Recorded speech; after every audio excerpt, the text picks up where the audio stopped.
Hello everybody, we have a very special episode today. Actually, we've done this episode before. This is a what I'm buying.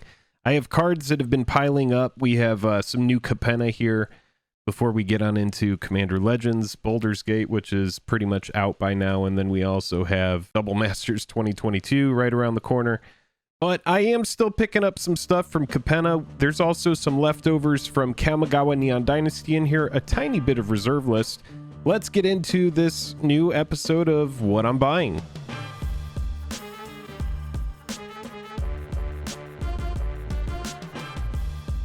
Highest level of gratitude to our patrons who power the channel through Patreon. Check out the Patreon link in the description to learn about monthly giveaways, VIP Discord access, and even our official playmat. Hello and welcome to the day. Thank you for spending your time with us. I'm Jake. Welcome back to another episode of Jake and Joel Are Magic. There's a bunch of mail to go through. If you enjoy these videos, click like and subscribe. That's a great way to support the channel.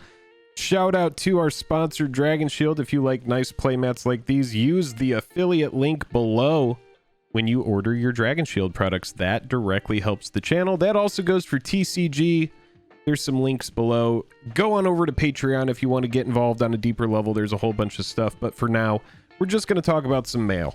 The goal with this video is to talk about what I bought, what was my cost basis, what does that mean, is just what did I pay for these cards, and then ultimately I'm going to explain why I bought them, what I like them for, and where I could see them being used. Alright, so let's go over this set of cards that I got from Card Kingdom here. We're going to try to talk about, let's set everything to the side, then we'll just crack into each of these. So these are going to be...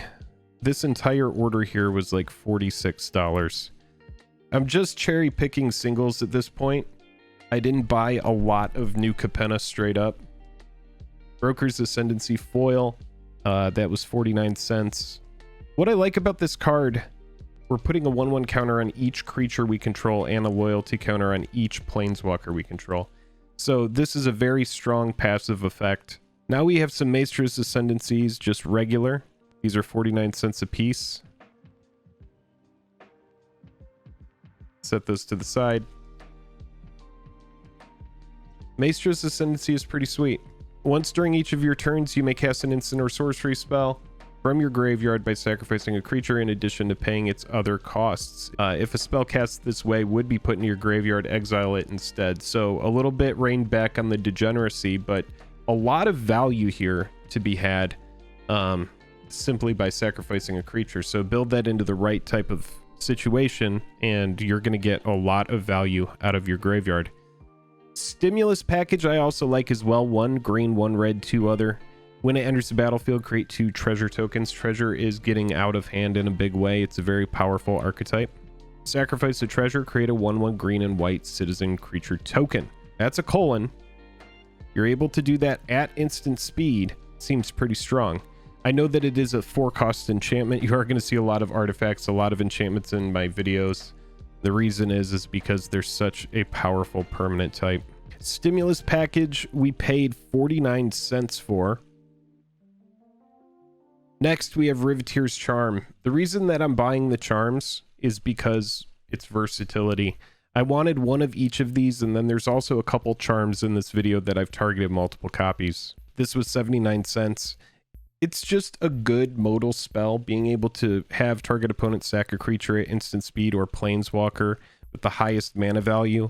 Exile the top 3 cards of your library until your next end step. You may play those cards. That's velocity, that's digging through your deck.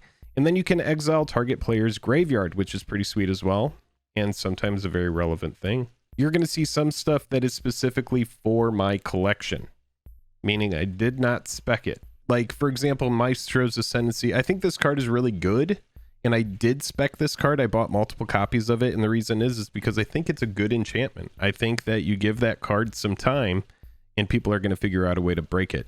Quasar Augur of Agonies. Esper and 1 other for a 3/4. Whenever you draw a card, target opponent loses 1 life, and you gain 1 life. This is just a fun possible commander for drawing a lot of cards, so I wanted to have it as an option. I'm setting the stuff that isn't a spec in this column here. Public enemy, enchant creature. All creatures attack enchanted creatures controller each combat if able. Whenever enchanted creature dies, draw a card. Just think it's a strong effect. Now we have Obscura Charm. Now this is a card that I think this is one of the best cards in the set as far as versatility goes, possibly the best charm. The foil here I paid 49 cents for, and 1 black, 1 blue, 1 white. Choose one, return target multicolored permanent card with mana value 3 or less from your graveyard to the battlefield tapped. So that's a pretty narrow effect, but the other two are pretty sweet. Counter target instant or sorcery spell, or destroy target creature or planeswalker with mana value 3 or less. There's a lot of super relevant creatures at 3 or less that this can hit, and then being able to have a counter spell built in as well. You have a really good removal, really good counter. Then this other thing that could have some relevancy in certain situations, but I'm not even super high on the first mode, but the other two are good. Mr. Orfeo the Boulder. I paid 49 cents for this. Whenever you attack, double target creature's power until end of turn. Pretty straightforward. Maestro's Charm. I said I wanted to pick up one of each of the charms. It's just versatility. This one I'm a little less on. The charm I paid 35 cents for. Look at the top 5 cards of your library, put one of those cards into your hand and the rest into your graveyard. Each opponent loses 3 life and you gain 3 life. Deals 5 damage to target creature or planeswalker. So there's some relevant modes in here, but I just got this because I wanted to have one for the collection. Again, when you're paying like $20, $25 for a collector pack, you can see how like paying 35 cents for a card, 49 cents for a card, it goes a long way versus just opening random packs. That's just my opinion there. Maestro's Ascendancy foil. This was got 4 of these at 79 cents a piece. We'll just put those back in the Ascendancy pile here. That is a card that I've gone hard on. Fatal Grudge, 1 red, 1 black. Sorcery. As an additional cost to cast this spell, sack a non-land permanent. Each opponent chooses a permanent type they control that shares the type with the sacrifice permanent and sacks it. So you can build around this, and then it also has some draw built into it. I just think it's a cool sorcery. It's something that I want to play around with. Fatal Grudge, that was 49 cents as well. Evolving Door. Now this is honestly a pretty sweet card. 1 green, 2 other. Artifact. 1 in tap, sack a creature, count the colors of the sacrificed creature, then search your library for a creature card that's exactly that many colors plus 1. Exile that card, then shuffle. You may cast the exiled card, activate only as a sorcery. So there is some good degeneracy built into this. Now granted, it's not as good as Birthing Pod. I think it's a Birthing Pod type variant. Decks with as few as 3 colors could like Evolving Door. 4 of these purchased at 99 cents a piece. Reminds me of Birthing Pod, like I said, so I wanted to grab these for cheap. Now, Devilish Valet, we have seen this card is able to put up insane numbers as far as damage goes. I did purchase 4 of these at $1.49 a piece, so a little bit of a spec here. I think the card is fun. I think it hits hard.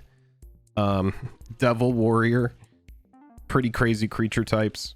I see this as being the kind of card that people are going to figure out a way to do something crazy with, and I want to get in early. And then we have Corpse Explosion, another foil here. Most of these foils look really good too. I don't see any sort of curling on these. These look really nice. I'm going to make sure to get them in sleeves at the end of the video here. Sorcery. As an additional cost to cast a spell, exile a creature card from your graveyard.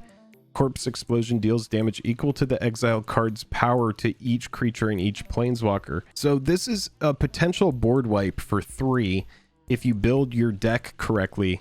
I see, pitching anything big, think like, for example, I think this has application outside of Commander as well.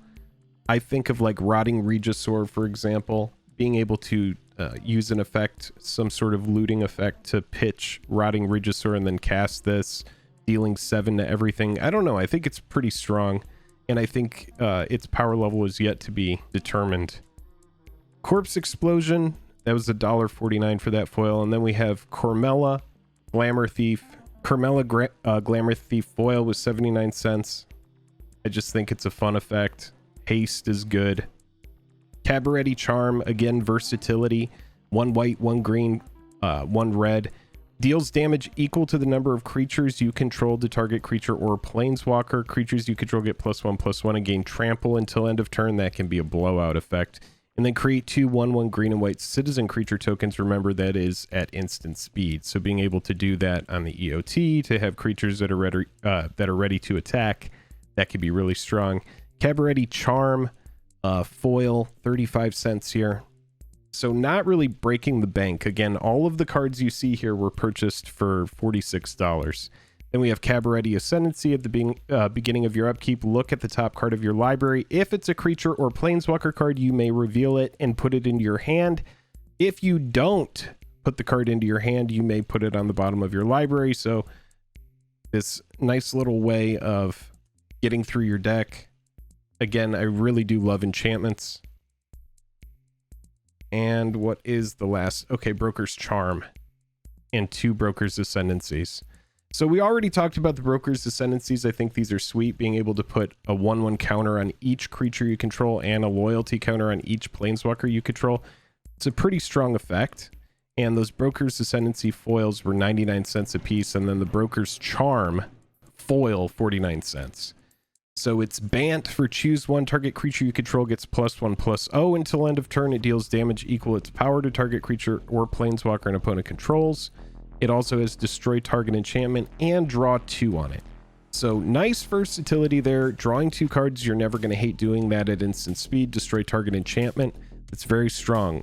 I was just talking about how enchantments, artifacts, they're very pesky permanent types because they're so powerful. You just can't get rid of them easily. They don't get lumped in with regular board wipes. You typically have to have a specific card if you want to get rid of an artifact or enchantment. So it's a fun permanent type that I typically like to target. Now let's get into the rest of the mail here. Nothing on this channel is financial advice. I'm just telling you what I'm buying. Just buying some stuff while it's cheap. I like this card a lot. This is Rocco, Cabaretti Caterer. And this card is really fun. Chat actually woke me up to this. I was doing a stream, or I might have been streaming with Joel actually. I think we were streaming and someone popped in and they were like, hey dude, what do you think of Rocco? So if I could get it out of this freaking top loader. This is the gilded foil. Gilded Rocco ended up being, I paid $6.52 for one and $6 for another. There's another one in this video. When it enters the battlefield, if you cast it, you may search your library for a creature card with mana value X or less, put it onto the battlefield, then shuffle. So a pretty fun effect here. We brought up that for 5, you could go get your Dockside Extortionist. Make sure that you always get it. It's just a toolbox commander. It's in green, so it's easy to ramp into it with effects like Cultivate, Rampant Growth, anything like that. Kodama's Reach. Make sure that whenever you cast for X, you're always, you know, getting a lot out of it. I wanted to make sure that I had a couple copies of these. One that maybe I can trade away later. They're both gilded foils. And one to build a deck around. Very excited to build that commander. There's so many products that I wasn't even focused on that commander. I was just like, oh yeah, whatever. So we already talked about this one. We have an Obscura Charm, but this time it is the gilded foil, I believe. Or is this the rainbow foil? No, this is the gilded foil. So gilded foil Obscura Charm here. I like the modes. I think it's a cool card. Counter target instant or sorcery spell is good. Destroy target creature, planeswalker, mana value 3 or less is good. Card looks sweet and gilded. What do you think of these gilded foils? I would love to hear from you in the comments. I actually think the gilded look good. I think that this product long term is going to be less desirable though than other collector products. I just don't think the gilded gimmick is enough to really propel it into being one of the most highly sought after products. We do have an Obscura Charm here, and this one is showcase foil. So this is not the gilded. I can kind of show you the difference. They look very similar, but one has a border that is blinging. Card looks a little bit darker. See that border?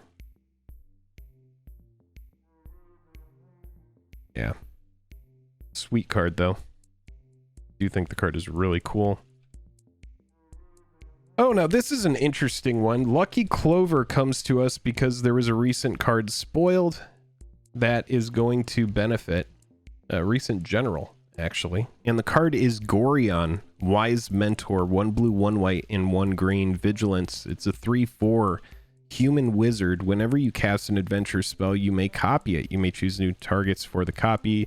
Lucky Clover was purchased at a price of $2.46. That is the price after tax and shipping.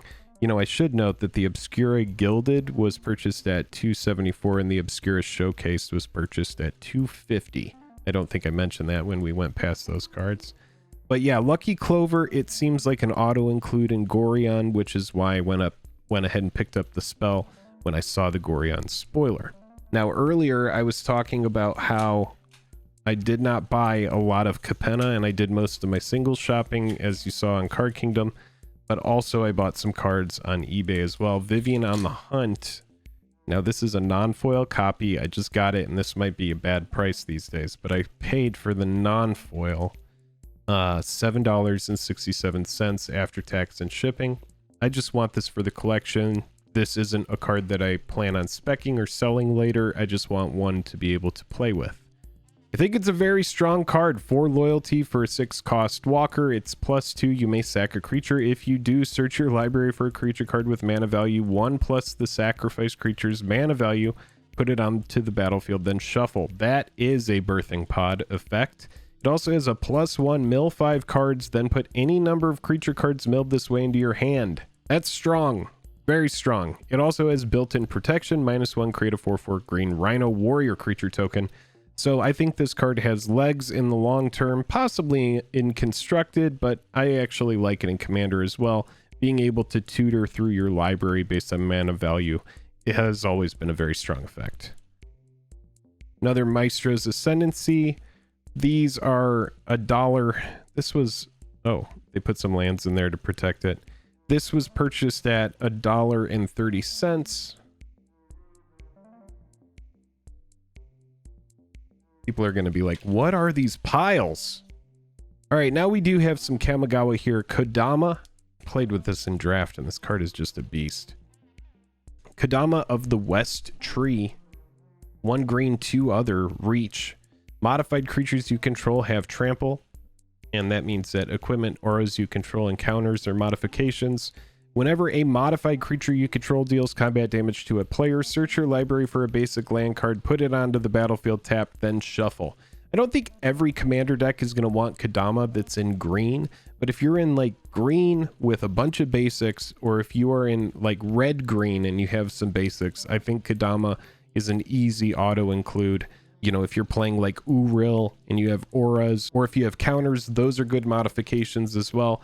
I think Kodama at 3 mana is a very powerful threat for a 3/3 with reach, and I expect this card to do well in time. Kodama, I paid $7.12 for the foil. This will be going in one of my EDH decks. Foil Evolving Door, we've already talked about those. This one was $2.35. It was on eBay. And we have more Kamigawa lands here. You may have seen in a previous what I'm buying that I was picking these up, and I have not stopped. These are some of the most beautiful lands that I've seen in MTG in recent history. I think these are all the exact same. There were 8 total. I paid $13.14 total for the 8 cards, and that comes out to $1.64 a land. No regrets. These are really nice, versatile. Any deck that runs green will want 1 or 2 of these. A lot of EDH decks run few basics. I just think, you know, we've entered this age of variance, right? Every set has crazy new art. I think this is the freshest take in recent history on full art basics, and I see these being very popular in the future. Again, $1.64 per card, pretty low risk. I like low risk investments. Not saying I'm investing in these cards, but when they sit on a shelf, they essentially do become investments. If you're not playing with them, if they're just sitting there possibly accruing value or losing value, it's kind of like an investment in a lot of ways. We have another Maestro's Ascendancy, and I had to leave this one like this. I don't know why it has to be this way, but yeah, let's get in. Like, this is overkill for me. Completely overkill. Shout out to those scissors. I use them on foil quests. Honestly, like, what the hell, dude? Okay. All that. 2 Maestro's Ascendancy. These were $1.30 each. And I now have all the Maestro's Ascendancies. Now I have all of them. This is a gilded foil Maestros. I just think that the risk on these is super low. Gilded foil Maestro's Ascendancy ended up being $3.60 after shipping. We are getting, we have a little bit more Kamigawa here. Now these are, I don't know if I'm going to pronounce this correctly, Kairis, K-A-I-R-I, the Blue Dragon. This is a lot of 7 of these. I like when a set first comes out, you have this unique moment where everybody's just unloading. And in Kamigawa, it's interesting because you have everybody that's chasing the neon ink card because that's the most expensive card. So you have a lot of lots popping up where people are just like, here's a ton of Takanumas, here's a ton of the other channel lands, here's a bunch of dragons. So this lot here, what it includes is it includes 2 of the showcase version. It includes a couple of the extended arts. It includes some foils. It includes a foil extended. There's 7 cards here total, and they were purchased at a price of $27 after tax. So essentially $3.80 a card. I think Flying Ward 3 is very good. So if you do resolve this, it's really pesky. That Ward 3 makes it difficult to target. When it dies, you choose 1. Return any number of target non-land permanents with mana value 6 or less to their owner's hands, or you can mill 6 cards, then return up to 2 instant and or sorcery cards from your graveyard to your hand. Go grab a good draw spell, maybe grab a board wipe. There's a lot of versatility that ends up being in your graveyard, and I think this dragon is really strong, and at a price of $3 a card, it seemed like a no-brainer. We'll see where it goes in the future, but again, low risk, not financial advice. The game bubble could explode any moment. Oh, I did mention this earlier. Okay, so I love this card. I was reviewing some reserve list stuff recently. We did a stream about it. And I was looking at this card and I was like, Martin is actually really good. Whenever Marton Stromgald attacks, okay, so it's 2 red, 2 other for a 1/1. Power and toughness leaves some it leaves some to be desired. Mark Poole art here though. This card is really sweet. When it attacks, all other attacking creatures get +* until end of turn, where star is equal to the number of attacking creatures, other attacking creatures. If it blocks, all other blocking creatures get +* until end of turn, where star is equal to the number of other blocking creatures. So whenever Marton attacks, all other creatures are essentially getting a coat of arms for each other than Marton, and when it blocks, all other creatures are getting essentially a coat of arms for each other. So Marton is going to be best if you make sure it's unblockable, because it does have to attack to get this effect.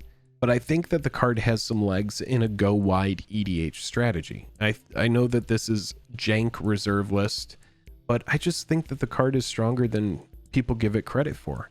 Give it a dark steel plate, make sure that it survives, and it's going to make your team insane every time they swing and every time they block. So I think it's really strong. I think that's the only reserve list card. Yeah, we have our last item here, and it is a Rocco Cabaretti Caterer. I hope you've enjoyed this, what I'm buying. You pretty much see everything that I targeted from New Capenna. There's a lot of fun stuff, but I really didn't feel like buying a bunch of boxes of this set. I did open some stray packs, getting ready for some double masters, getting ready for the new, Commander Legends product. More products on the horizon, more secret layers to come. There's just so much going on. What product are you the most excited for? What are you buying? I want to know in the comments. Click like and subscribe if you have enjoyed yourself. Got to go get all these cards into some sleeves before they turn into a very popular potato chip.